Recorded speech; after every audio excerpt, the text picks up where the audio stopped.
Ai, ai. Bom, Dani, acho que a gente pode começar, porque aí depois Acho a que live ela podemos. vai ficar salva, né? E depois o PH vai subir também a live lá pro nosso canal do GEG no YouTube. Então aí a gente tem condições de Hum, poder é, fazer com que outras pessoas também consigam visualizar esse bate-papo e se inteirar um pouquinho dessa troca de ideias que a gente vai fazer hoje. Antes da gente começar, eu só gostaria de explicar para quem está acompanhando, quem já está ao vivo, quem vai assistir a esse vídeo depois, um pouquinho do que o que é, né, o grupo de educadores Google, né, como a gente conhece aí e está nas mídias, né, como o GEG. Para quem não conhece, o grupo de educadores Google, ela é uma comunidade a nível nacional, a nível mundial, onde a gente concentra várias pessoas que são entusiastas da educação, que refletem, que discutem estratégias, formas de poder aliar cada vez mais a tecnologia aos espaços de sala de aula e fora dela também. E aqui em Uberaba, nós temos a comunidade de educadores Google, onde a gente promove esse evento como está acontecendo hoje, em outras situações, né, outros tipos de evento, treinamentos presenciais, orientações, apoio. Para quem não está inserido no nosso grupo do WhatsApp de educadores, né, só acessar os links que estão na bio do perfil do GEG para poder participar, para poder se inteirar um pouquinho das coisas que a gente compartilha, poder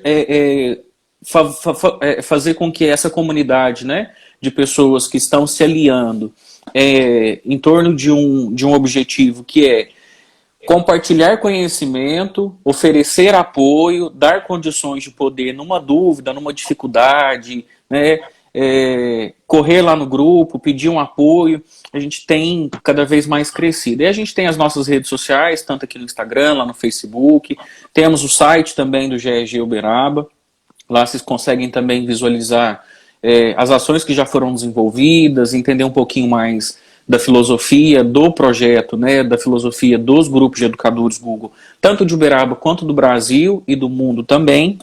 E aqui em Uberaba, o nosso grupo de educadores Google, ele é composto por 6 pessoas. A professora Juliana Borges está aqui com a gente, assistindo aí. O professor Paulo Henrique, que também está aqui. Eu não sei se os outros colegas também já entraram. Se entraram, eu não vi, eu peço desculpas. Mas também a gente tem dentro do grupo, né, que são os co-líderes do grupo de educadores Google, né, a Vanessa, muito, muito, muito disponível, sempre que a gente precisa, ela nos dá um apoio também. O professor Ricael e a Bruna. Então, a Juliana, o Paulo, a Vanessa, o Ricael, a Bruna e eu, nós formamos esse grupo de educadores Google aqui em Uberaba e, de alguma forma, a gente tenta impactar a partir daquilo que as ferramentas da Google for Education disponibilizam para os professores, para alunos, né, a condição de que isso possa ficar mais presente dentro do cotidiano da sala de aula. E aí, de novo, quem quiser participar desse grupo, né, só acessar depois o perfil aqui do Instagram, que lá na bio tem os links para poder conhecer um pouco mais do trabalho dos educadores Google aqui em Uberaba e a nível nacional e internacional também. Bom, esse evento de hoje, nós temos uma convidada muito especial, a Daniela, daqui a pouco eu vou apresentá-la, e a gente tem uma proposta. O Paulo é o PH, sim, viu, Paulo Henrique? É ele mesmo. é o é, PH. é o PH, o famoso PH. E aí, nós convidamos para esse bate-papo de hoje, a gente vem numa sequência de lives aí, tratando de assuntos, né, que podem de alguma forma impactar no fazer pedagógico do professor, no fazer pedagógico da sala de aula, mesmo nesse tempo agora muito diferente que a gente tem vivido, né? E a gente convidou a Daniela Santos.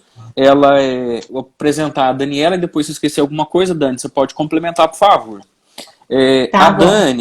Dani, para começar a falar do currículo, eu vou colocar primeiro que ela é mãe da Isabela. A Já é uma Isabela, super tarefa. eu concordo. sobretudo por ser a Isabela, né? Por ser a Isabela. Isso.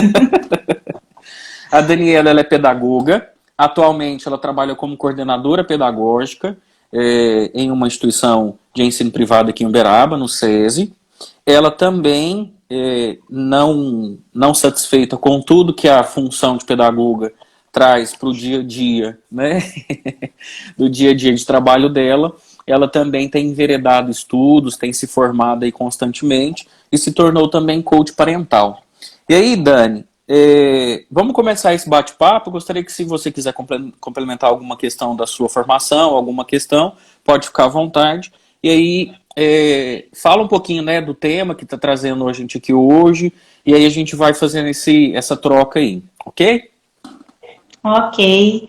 Boa noite, então, a todos. Acho que da formação aí já está tudo bem claro, explicar. Tem aí uma longa caminhada dentro da área da educação, aí desde aproximadamente uns 20 anos, mas não fazem contas, a carinha de nova engana.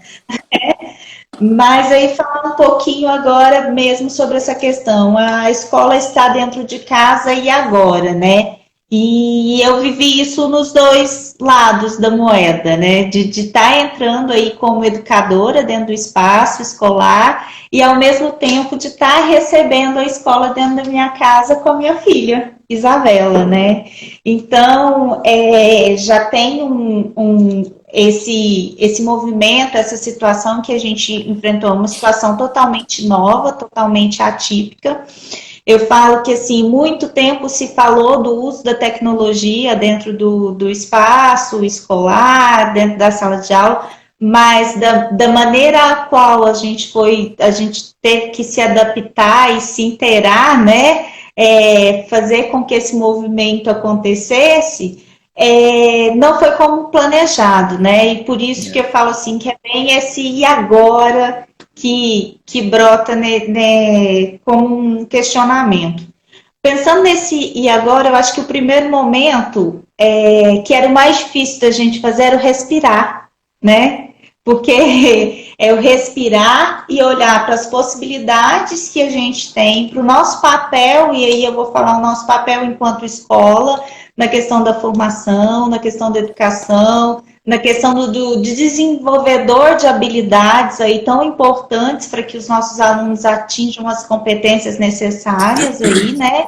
Então, a gente ter essa questão desse olhar é muito importante e também entender como que é entrar na casa do outro, né? Como que é fazer esse movimento. Eu falo que literalmente a gente saiu de uma zona de conforto e por mais que a zona de conforto a gente tivesse que mesmo sair da zona de conforto, ela causa estranheza, ela causa medo, ela causa dúvidas, inseguranças, que é tudo isso que, embora um pouco mais adaptado nesse momento, eu acredito que a gente está, essas interrogações elas ainda vêm de forma constante. Então, no primeiro momento, eu acho que é necessário essa questão de entender o que é possível fazer. E aí é entender dos dois lados, né, Michael, quando eu falo isso, né? Isso. A escola precisa entender enquanto o que é o papel dela dentro da formação aí dos nossos alunos, e ao mesmo tempo a família também precisa entender como é receber essa escola dentro de casa, né? Porque eu falo que nunca se falou tanto da importância aí do diálogo entre família e escola, a gente sempre buscou muito e ansiou, e é sempre necessário essa parceria, mas de agora isso tem se acentuado e se torna cada vez mais necessário. Porque o que a gente tinha? Quando a gente pensa em um contexto de escola, de sala de aula, o cenário anterior à pandemia que a gente tinha, é um ambiente todo preparado para o processo de aprendizagem, né? Então, você tem uma estrutura, você entra para aquele ambiente, tanto o professor como o aluno, por mais que a gente tenha ali dentro que administrar e realizar alguns processos de intervenção, mas é um ambiente em que a gente já, enquanto educador, a gente já tinha segurança e o aluno já ia para lá com essa intencionalidade. Eu falo que para quem está experimentando a questão do home office aí, né, para quem está trabalhando em casa também, vamos pensar aí no nosso lado enquanto adultos. Às vezes a gente sai do horário de trabalho e fala assim, nossa, não vejo a hora de chegar em casa para dar uma relaxada, né? E de repente esse lugar, que era o lugar de relaxar, que tem uma série de possibilidades ali para você viver o ambiente, ele se torna o seu lugar de trabalho, e aí para uma criança ele se torna a escola, né? Vamos dizer assim. Então, tudo aquilo que a criança tem que se adaptar, todos os distratores ali, ele vai exigir, tanto dos educadores quanto da família, uma força-tarefa um pouco mais redobrada, né? Um olhar redobrado.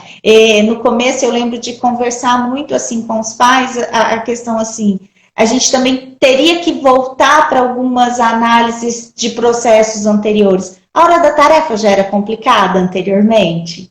Já tinha esses questionamentos, já era difícil, na hora que você falava, vamos sentar para fazer tarefa, a criança já queria, eu esqueci um lápis, eu quero beber água, eu não quero fazer. Numa situação que isso tudo vem para dentro de casa, que aí gera angústia e desespero, essas questões elas são acentuadas, né? Elas ficam num nível de potência um pouco maior. E ainda a preocupação é que eu falo assim, da angústia da própria família, de estar com de administrar aquele ambiente, porque essa mudança ela foi abrupta em vários cenários. Então, não é só uma adaptação da escola dentro de casa, é uma adaptação de uma estrutura familiar também complexa, é uma adaptação também, muitas vezes, de um professor, de uma ausência total, aí às vezes em alguns casos, porque a gente tem visto aí muita gente correndo atrás, né, de dominar uma tecnologia, de se colocar na frente das câmeras em algum momento. Isso para quem está tendo a oportunidade de fazer isso frente a câmeras, né, para quem a gente ainda tem esse contato. Queria falar? E eu acho que isso que você está dizendo, Dani, reforça muito um pouquinho do que de uma palavrinha que você usou no início, a questão da intencionalidade, né? Fugir dessa situação nós não podemos, né? Então, se a situação ela está colocada, ela está posta, como que a gente vai fazer? E uma das alternativas para que, de alguma forma, se bem ou mal, o processo de aprendizagem dos alunos, né, a continuidade desse processo aí, ele possa ser assegurado, e a gente tem a possibilidade de utilizar a tecnologia a favor desse processo, por que não fazer? E aí uma palavrinha que você colocou, que é a questão da intencionalidade, né, de encarar, de poder perceber se a situação está colocada, a situação está posta, intencionalmente eu preciso me organizar, né, fazer com que, não só do lado do professor, toda a estrutura, todo o contexto que ele tinha, tradicionalmente já da própria estrutura física, né, da cultura que que já estava estabelecida, de processo, de condução, né, de interação dentro do espaço físico, com todo mundo junto, quando isso vai para o ambiente virtual, né, vai para essas atividades remotas, para essas interações à distância, a gente precisa ter um cuidado muito maior, porque aí eu não deixo, eu deixo de impactar somente 35 pessoas dentro de uma sala, por exemplo, e passo a impactar, além dos 35 alunos, 35 famílias. E aí, se isso não ficar claro no sentido da própria maneira da condução da aula, de poder ter a percepção de entender que em algum momento vai sim haver algumas interrupções, até que o processo possa ficar um pouco mais naturalizado, né, mais tranquilo, mais parte realmente da rotina da família, algumas coisas vão acontecer. Então aí o cachorro vai atrapalhar, né, a porta vai bater, o menino vai esquecer que a câmera está aberta e, sei lá, vai deitar na cama, enfim, né, diversas situações ali. E essa questão da intencionalidade, eu acho que ela é um dos elementos assim extremamente importantes tanto por parte do professor de entender que o processo dele precisa mais do que nunca dessa intencionalidade para fazer com que ele possa acontecer cada vez mais com uma qualidade maior, pensando muito bem nas estratégias, nas técnicas, na forma, né, de como ele vai conduzir uma aula, e até mesmo a intencionalidade da família. Quando você fala, né, do dever, do momento do para casa, a gente sabe que para muitas famílias ainda é um processo muito complicado, né?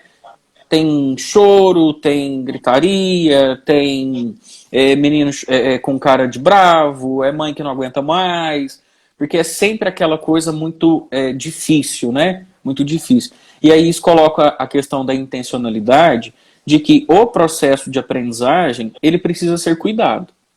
Ele precisa ser cuidado pelo professor, ele precisa ser cuidado pela família, né? E sobretudo nesse momento em que se exige muito da família para fazer com que a aprendizagem possa continuar acontecendo, né? Então eu acho que essa observação quanto à intencionalidade, eu acho que ela é bem importante, né?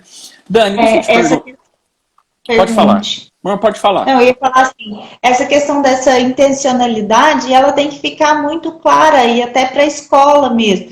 Não tem assim e essa intencionalidade também tem que ser percebida nos passos que vão sendo dados aos poucos também, né? Porque você precisa ter claro, e aí nesse processo eu preciso ter claro o que eu, enquanto escola, qual que é a minha intenção dentro de um processo de aprendizagem, eu quero alcançar e eu preciso auxiliar. A família precisa ter claro também o que ela acredita ali e no que ela pode auxiliar e buscar que essa intencionalidade, que aquilo que possa ser, o que é da escola, que possa ser o papel da escola, possa ser cumprido, e o que é papel da família também possa ser cumprido, não teve uma inversão de papéis, né? A intenção da aprendizagem tem que ficar clara que ela é uma intenção do que a criança precisa aprender em cada faixa etária, em cada série. Quem tem os domínios e os comandos, isso é a questão da escola, né? E a família ainda cabe o papel da organização, do acompanhamento, do monitoramento ali na questão desse ambiente. E entender a melhor forma de alcançar esses objetivos e auxiliar. Tendo o cuidado, que aí eu falo assim, que a BNCC trouxe isso muito rico nesse momento para a gente, e a gente está tendo que lidar com isso todos os dias, e tentando desenvolver, eu falo que é trocar o carro, a roda do carro com o carro andando, né? Que é isso que a gente anda fazendo, mas de ter o olhar para as competências socioemocionais também na questão desse processo. De entender, então, quando a gente olha ali para o aluno que está tendo uma dificuldade para realizar uma tarefa, o mundo dele também mudou. Não é o mundo do adulto, o professor sozinho que mudou, não é o mundo do pai e da mãe ali que está também diferente. Então, eu falo que a sensibilidade da escuta, aliado a essa intencionalidade, ela é fundamental para todos que estão envolvidos no processo. Entender que, às vezes, um choro na hora de dificuldade de uma tarefa não é simplesmente uma manha, a questão de acolher, de validar as dificuldades também ali dentro desse processo, também estão ali muito bem evidenciados e a gente está tendo a oportunidade de fazer essas interferências, né? Isso. Deixa eu te fazer uma pergunta. Quando a gente fala, né, relação família-escola, e a gente olha, não para esse momento de agora, mas quando a gente olha para trás, a questão da relação família-escola, várias pessoas dizem, né, não há uma clareza muito grande o que é da escola, o que é da família, mas nós não vamos entrar nisso. Nesse momento agora, em que a gente, professores buscando aprender fazendo, buscando realmente se reinventar para poder conseguir dar uma sequência, para fazer com que a aprendizagem ela possa de alguma forma estar assegurada, né? Ele cumprindo ali o papel dele de mediador, né? Utilizando diversas técnicas, diversas estratégias. E aí, quando a gente olha essa relação família-escola, é importante a gente poder, talvez, trazer, e eu gostaria que você pudesse tentar refletir um pouco sobre isso com a gente agora, pensar nas questões de estratégias sabe? Para essa relação família-escola. Considerando, claro, a gente sabe que tem escolas que não adotaram o regime de ensino remoto, né? Que tem uma outra estratégia. Aliás, adotaram o regime de ensino remoto, mas não com as aulas síncronas, né? Com as atividades síncronas, com as atividades ao vivo, com a interação do aluno com o professor ao vivo, né? Mediado pela tecnologia e tudo mais. Pensar ali, para fortalecer essa questão da família e da escola, o que você consegue trazer para nós como possibilidades de estratégia, sabe?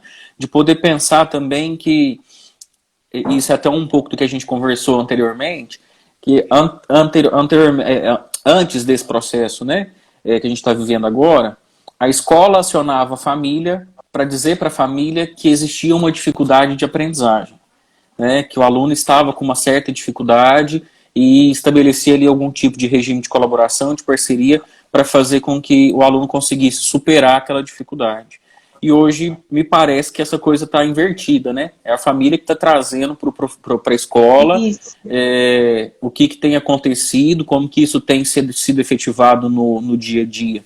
Tenta trazer um pouquinho para nós uma reflexão dessa situação, né?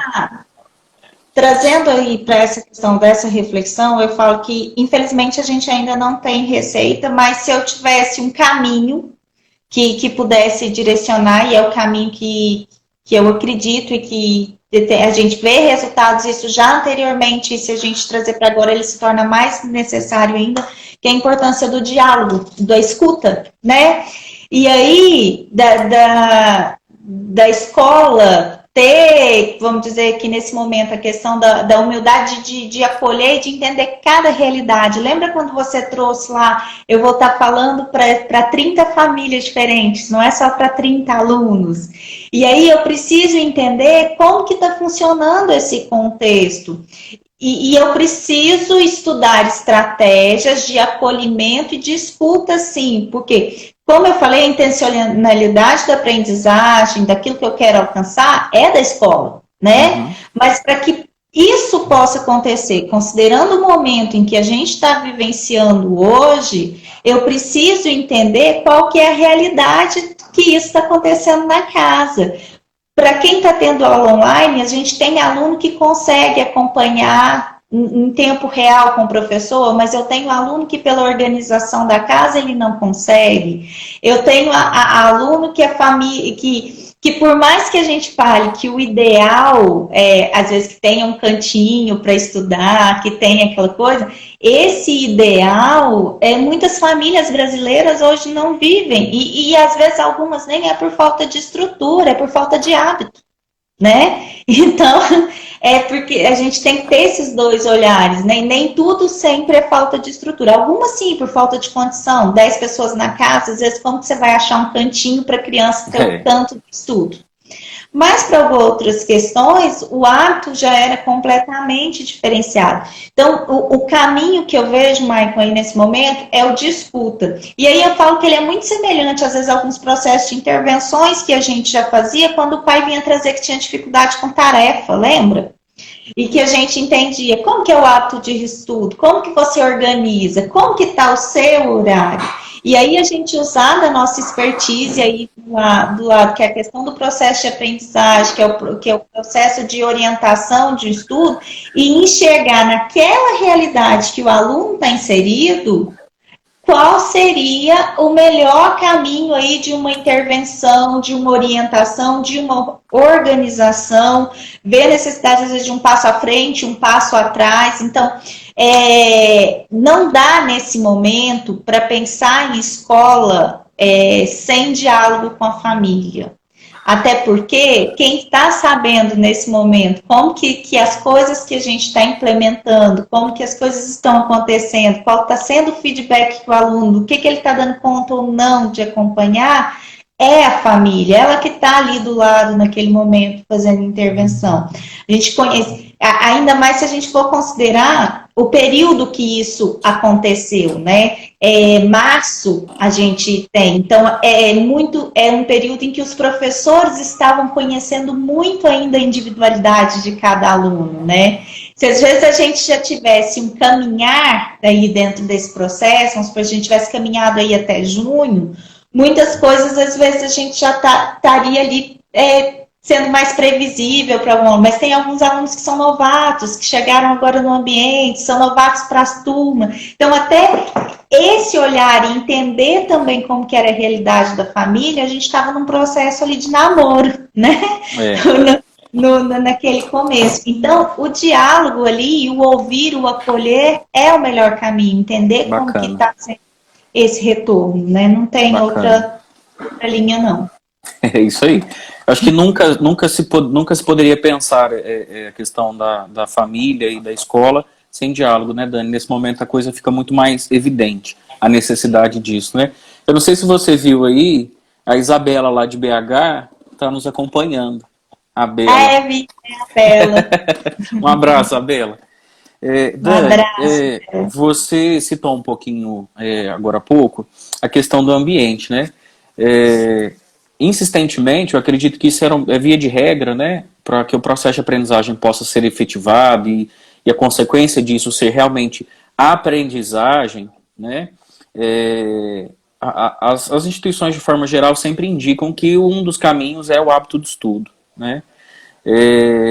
E aí, se a gente considerar que a maioria das orientações sempre foi para que pudesse existir um tempo específico, né, um lugar talvez mais adequado, mais silencioso, enfim, isso lá atrás, né, considerando uma normalidade, né, um dia a dia tranquilo, normal, né, pai e mãe saem para trabalhar, o aluno vai para a escola, volta, estuda, tranquilo. Se a gente for olhar hoje, pode ser que muitas famílias tenham uma formatação, uma configuração hoje, de que o pai ou a mãe talvez estejam em teletrabalho, talvez estejam em home office, né? E aí, fazer a gestão disso ali, com certeza, gerou muito conflito, gerou muita ansiedade por parte de todos que estão envolvidos de alguma forma com isso aí. E aí, pensando nessa questão de ambiente, gostaria que você pudesse falar um pouquinho sobre essa necessidade, né, do fator ambiental interferindo aí para o sucesso ou não da aprendizagem nesse formato aí remoto, nesse formato síncrono ou assíncrono. Então, essa questão do ambiente é algo que a gente já sempre vem trabalhando e vem orientando, não é uma questão de uma novidade para o momento, mas é aquilo por aqueles outros fatores que a gente já ponderou, é uma questão, às vezes, de uma dificuldade. O ideal, eu acho que a gente tem que trabalhar mirando no ideal. Eu penso muito isso. O ideal seria um lugar organizado, um lugar silencioso e tal. Mas o meu objetivo ideal, mas dentro do meu caminho possível, eu ir conquistando aos poucos, mostrando para a família, e aí, de novo, por meio do diálogo, mostrando por meio da orientação, que se pequenos ajustes, que quando você vai falando assim, para que alguma coisa mude, aconteça, que às vezes pequenos ajustes de organização nesse espaço acontecesse, poderiam facilitar esse processo. Como eu falei inicialmente, a casa já é um distrator natural, né? Ele já vai te distrair naturalmente, é o ambiente que você chega. Tá, para os pequenos, estão os brinquedos preferidos, tá os joguinhos de celular que ele gosta, tá a comida ali na cozinha toda hora que ele tem, então tem ali uma série de... O sofá, a cama... O sofá, a cama... Então... É importante a gente fazer esse trabalho de conscientizar que o nosso corpo precisa entender que a gente está sentando, que a gente está preparando para estudar. Então, nesses diálogos entre família e escola, pautando um pouco aí nessa orientação de procurar um ambiente o mais adequado possível. E à medida do que eles vão conseguindo conquistar e vão percebendo os resultados, isso vai ser ajustado. O ideal é que não tenha distratores, que se organize o material antes. Eu falo muito para os meninos, mantenha a rotina, vocês têm um horário, né? Então vamos organizar e levar para aquele momento só aquele material que você vai usar para aquela aula, aquilo que às vezes você vai precisar para aquela aula. E uma coisa que é muito interessante, e aí o professor pode ajudar bastante, né? Porque eu falo que é até engraçado. Eles estão no ambiente de casa, tudo bem que levantam para pegar um lanchinho, sabe, de todas, mas não vão ao banheiro nem bebe água sem pedir para o professor. Né? Então, eu acho que esses combinados ali, porque eles estão sentindo falta também então, dessa orientação, desse contato que a sala de aula proporciona. Então, quando o professor também usa e faz esses combinados, orienta e fortalece do que precisa para aquele momento, é uma organização que pode, sim, facilitar a questão desse processo. Ajuda, e a outra é né? entender. E se você não souber da realidade da família, não adianta você também ter o foco no ideal e não entender o que é a realidade da família, porque é na realidade da família, por isso que eu falo que você tem que ter o olhar no ideal, entendeu? Você tem o olhar no ideal, entende o que a família tem ali e o que você consegue aproximar daquilo que seria o melhor para que a criança pudesse realizar o processo de aprendizagem ali, de uma organização de espaço, de uma organização de horário, de às vezes para algumas a necessidade de um intervalo, quando possível, quando a escola tem essa condição, a gente utiliza, às vezes, um horário que você conversa individual com aquela criança para tratar daquelas atividades. Então, isso tudo é válido nesse momento, né? Sobretudo até mesmo a pensar na organização dos equipamentos, né? A gente sabe que tem realidades e realidades. Tem realidade que tem um computador na casa e tem o pai e a mãe trabalhando, ou a mãe trabalhando em casa e que precisa do computador. Essas questões elas são sempre importantes serem organizadas, né? E dá Tem certo. irmãos, né? Aí Às vezes irmãos no mesmo horário. Isso mesmo. E aí é complicado. E também a importância com os menores, às vezes, do pai auxiliar nisso antes. E sabe uma coisa que é interessante, que é necessário, que eu percebo? Alguns pais, no início,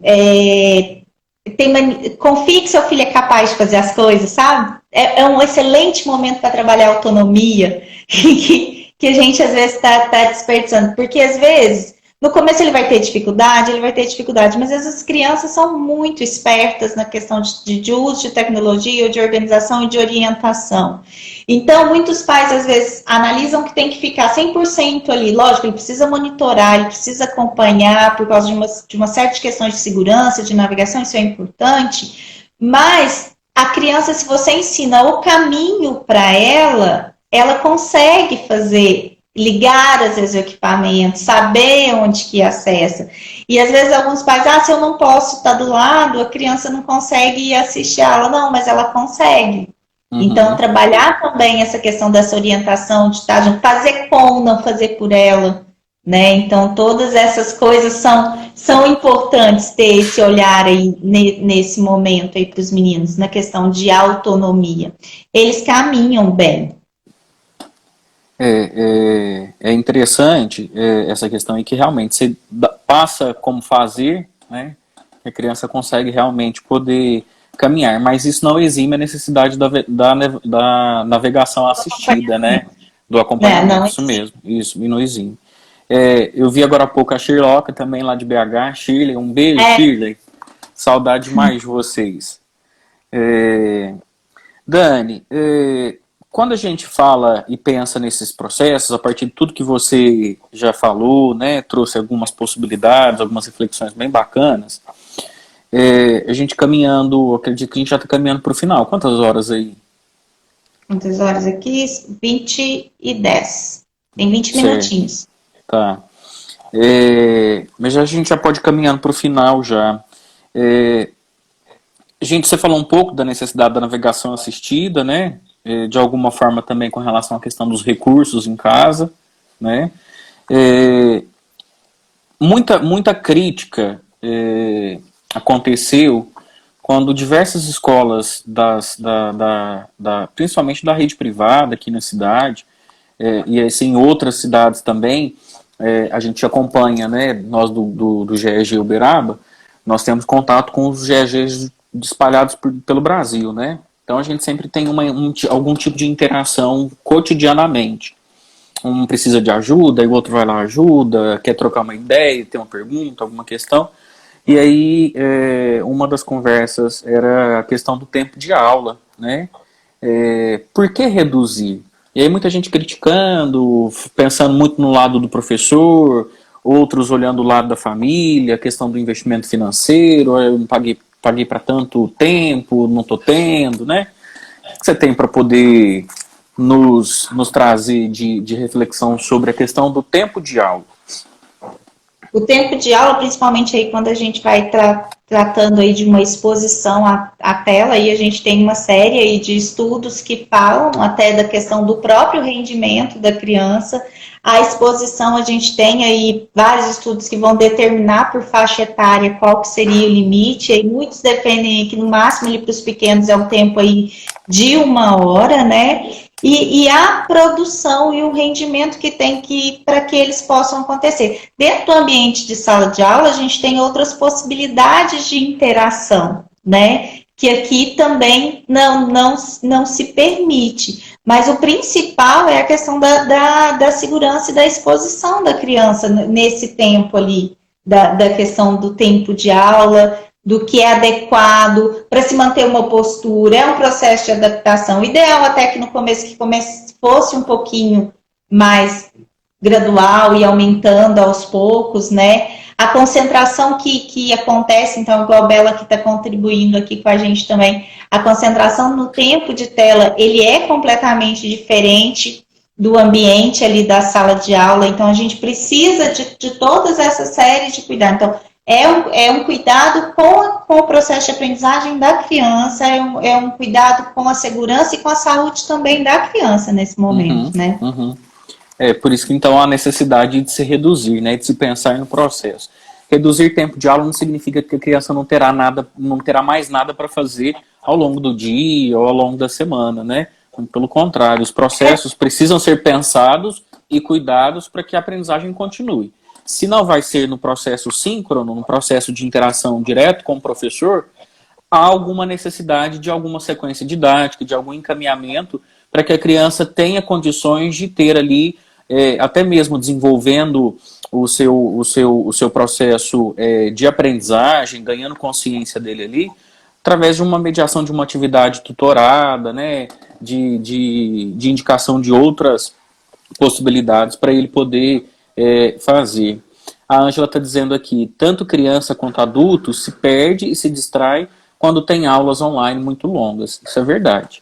É verdade. A gente consegue tempo. Isso mesmo. Se a gente for pensar no espaço da sala de aula tradicional, divididinho ali por 50 minutos, quantas vezes o professor, claro que tem toda a questão, né, da interação presencial, das trocas, né, do vínculo afetivo entre os alunos, que é muito grande, né, a conversa paralela acontece e tudo mais. Dentro do espaço de 50 minutos, o professor, dependendo do que está acontecendo dentro da sala de aula, já gera necessidade de intervenções periódicas para voltar para o foco da ação, para o foco da atividade, para que possa conduzir, dar sequência e atingir aquilo que precisa ser atingido enquanto objetivo, né? Então, consequentemente, trocando vamos dizer, a plataforma, né? Trocando a forma como isso acontece, consequentemente, há uma necessidade, sim, de se pensar no processo e a diminuição do tempo de aula, ela é necessária, né? Ela é necessária.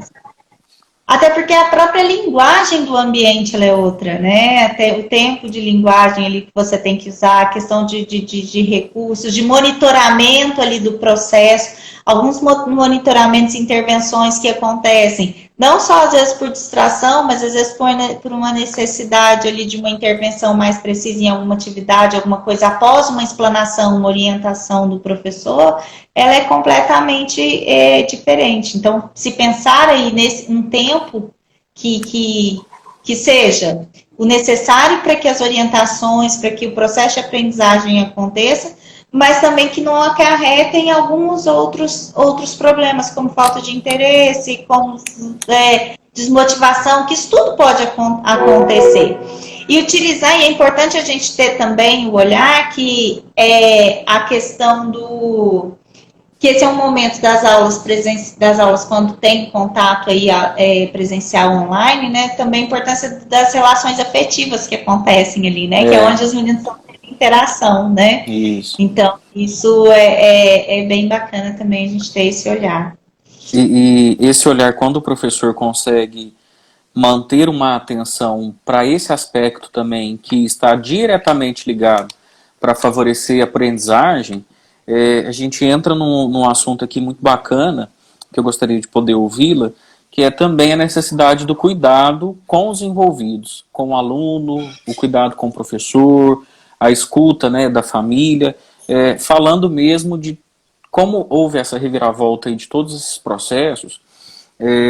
Muita coisa de alguma forma ficou sobrecarregada, né? Tanto para os alunos de terem que se adaptar de uma forma muito rápida à forma como as coisas estão acontecendo pela escola, como a escola está conduzindo, e até mesmo pelo próprio professor, no sentido de também, da noite para o dia, ter que aprender fazendo uma coisa que até então para muitos não era uma coisa do cotidiano.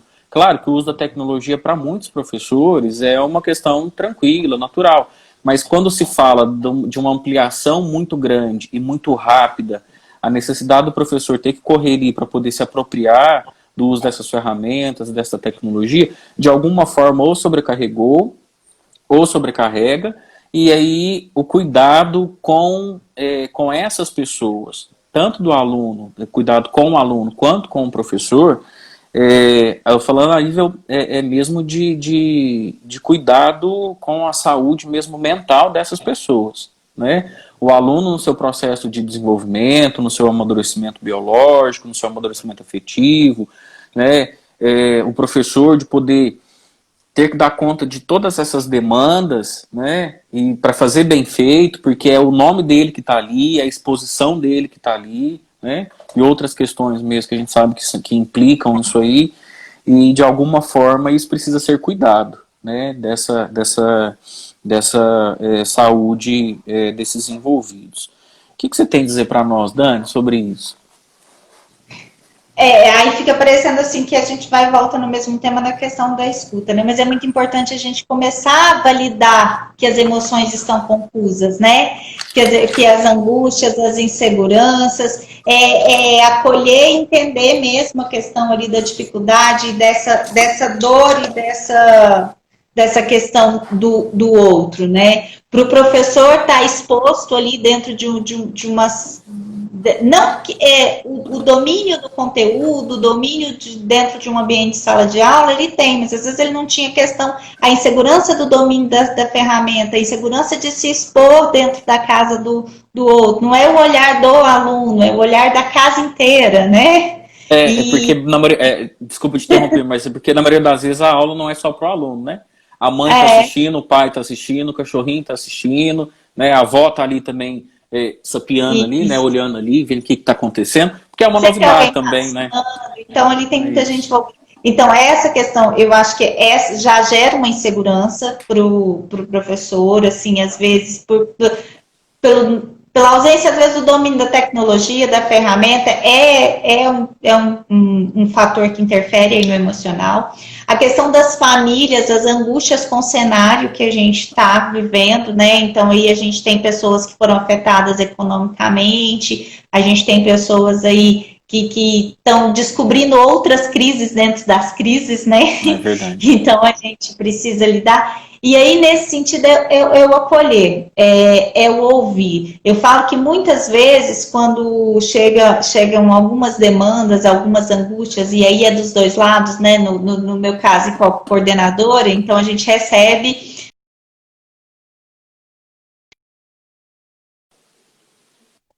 as angústias das famílias, né? E aí, às vezes, é ouvir. Né? Eu falo que em alguns momentos nesses atendimentos, no final nem era tanto a questão do processo da escola e tá, mas era a necessidade de ser ouvido. De ser ouvido, né? Então a gente precisa ouvir, acolher, validar que é o momento e não tomar isso pra gente. né? É aí que eu falo que é o olhar, a necessidade da gente trabalhar esse olhar para a gente. Eu falo que ao longo desse processo, muitas situações a gente foi passando, foi vivendo, e ainda vamos passar por muitas, né? Eu acredito. Mas você entender que é o momento, é a circunstância, e entender que dentro do momento e dentro da circunstância que a gente está vivendo, tanto família, tanto escola, tanto professor, todos os envolvidos estão tentando fazer sim, estão se esforçando para dar o seu melhor. E que, de repente, aquela crítica que parece tão dolorida não é diretamente para a sua pessoa. Então, acho que trabalhar esse olhar ver a crítica para a situação de tudo que está acontecendo e ter humildade também, às vezes, de acolher, porque hoje a gente precisa ouvir muito para a gente fazer as interferências adequadas. É verdade. A gente precisa muito trabalhar essa questão de estar atento ao que o outro está trazendo, que pode ser, às vezes, num momento de maior angústia, de maior coisa, a forma pode não ser adequada, mas isso não significa que isso não é importante, que deva ter um olhar, né? Então a gente precisa acolher muito bem isso, entender qual que é a dor do outro, para que juntos a gente ache um caminho. Receita para uma situação que a gente nunca viveu não tem. Neurociência mesmo explica que a gente busca, às vezes, para algumas situações, nosso cérebro ele busca experiências semelhantes que a gente já tenha vivido, né? Para esse momento que a gente está passando, nosso cérebro está em colapso, porque ele está buscando experiências que a gente já viveu para lidar com isso e a gente não tem, então a gente está se reinventando. E se reinventar é trabalhar um pouquinho da humildade, de entender o que cada um ali está trazendo dentro das suas dores, dentro das suas dificuldades, para que a gente possa não perder o que é a intencionalidade da escola, que é fundamental, que a gente não se perca nesse caminho, eu acolher, eu validar e ter clareza de falar, poxa, eu entendo, eu reconheço essa dor, mas isso é possível fazer?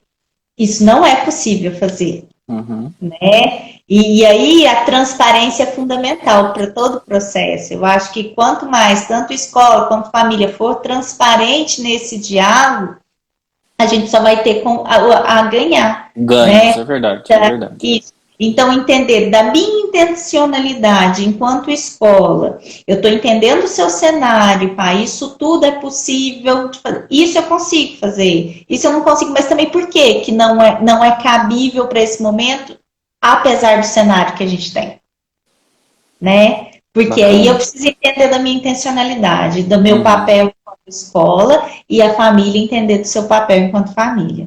Isso mesmo.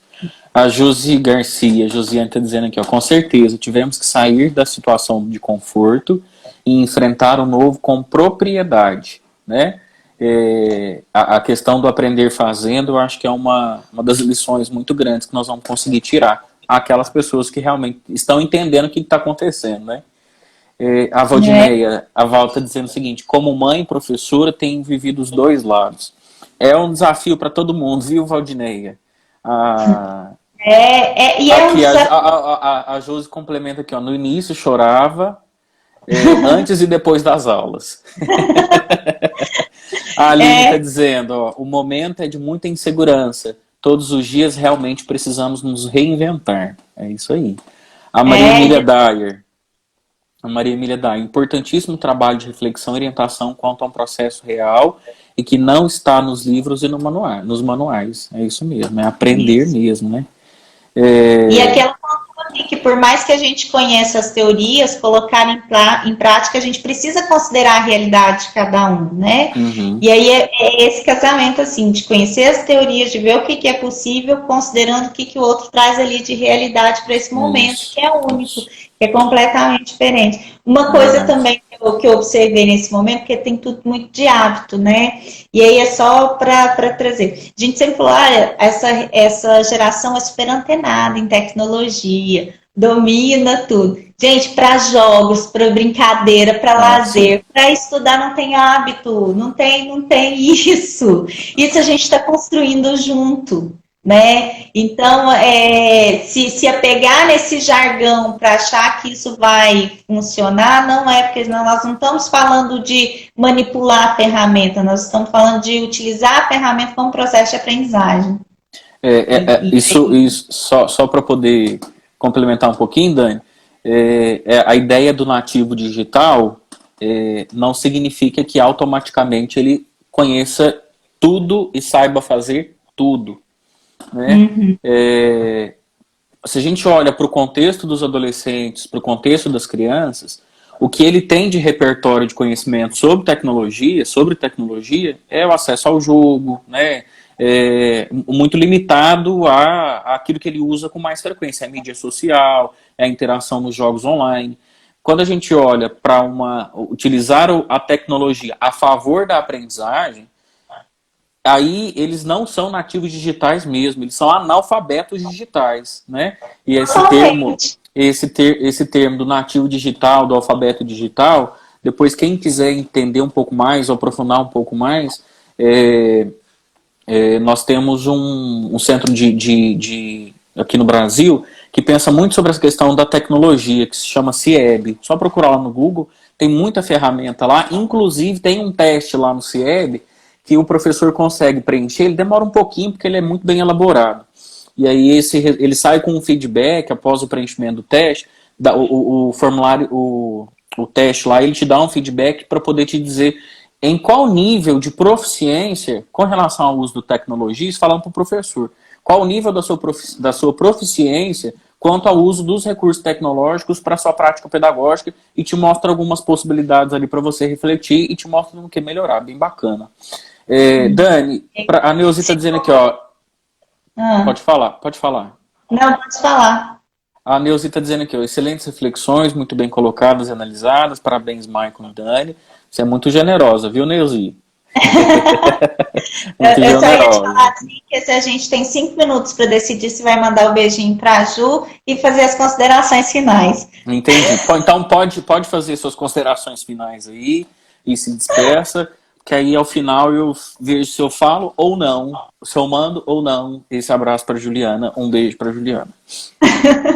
Tá. Olha, eu acho que assim, dentro desse contexto todo, o que é fundamental a gente entender que a gente está um pouco fora daquilo que a gente dominava, entre aspas, enquanto espaço, mas é importante o professor entender e perder que o domínio, o foco de aprendizagem, de conhecimento, as habilidades são necessárias para que o processo aconteça.